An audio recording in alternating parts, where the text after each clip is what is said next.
I know you mentioned obviously 5x is sort of the biggest inflection point since R3, and those hearing it for the first time, what is X, and why does it matter so much right now? Yeah, I think 5x is really important because we've, for the last decade, have been locked into sort of like a cycle in the SAP ecosystem whereby SAP's strategy moving forward has always been about cloud centric. So they want to become a sort of like a cloud first organization by the end of 2025.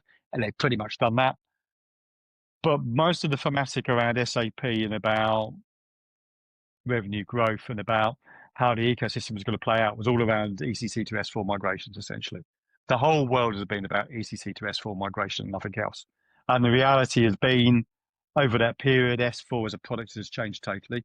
So what we started with and what we've got now are totally different products. During that timescale, we've had the hyperscaler war, where SAP has moved from sort of like an on-prem product into the hyperscalers to RISE, okay, and SAP infrastructure as a service.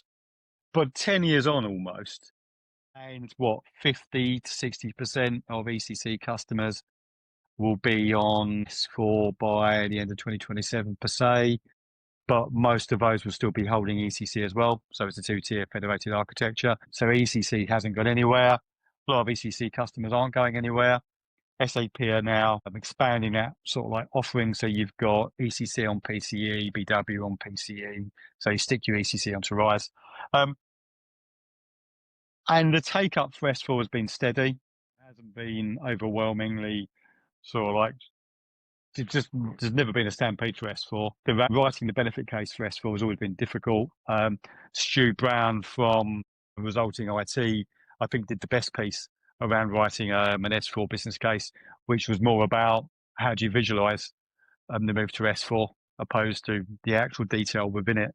Because even today, the S4 PCE 2025, the release document's on, I don't know, 1,300 pages long, loads of innovation in it, but none of it's sort of like groundbreaking.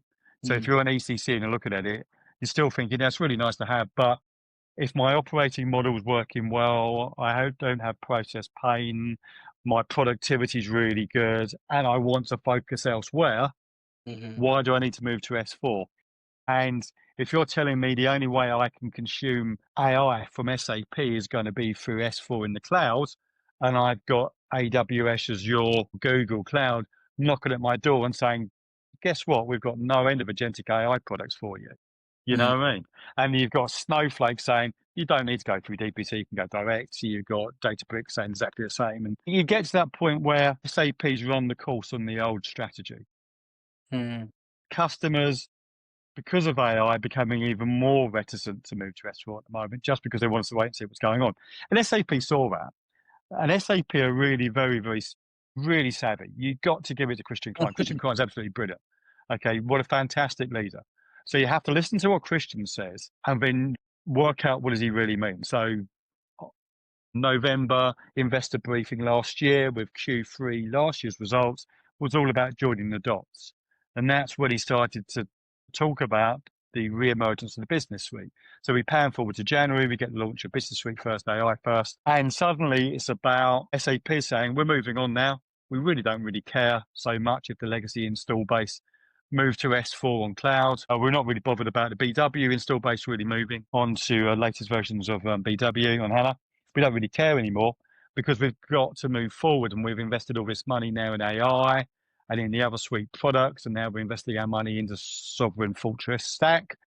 We need to start driving revenue from there. And also, we're making money from S4 anyway. Companies will move on to S4 at some point. So 5x is very much SAP saying, right, our strategy for the next 5 years growth is very much taking the existing maintenance revenue. So if you look at SAP's P&L and you look at the revenue, a lot of revenue comes in from that install base on BW and ECC and some of the other products. And they're saying, right, to grow revenue, we're going to take that maintenance and we're going to times it by 5. So we're really going to upsell to the install base.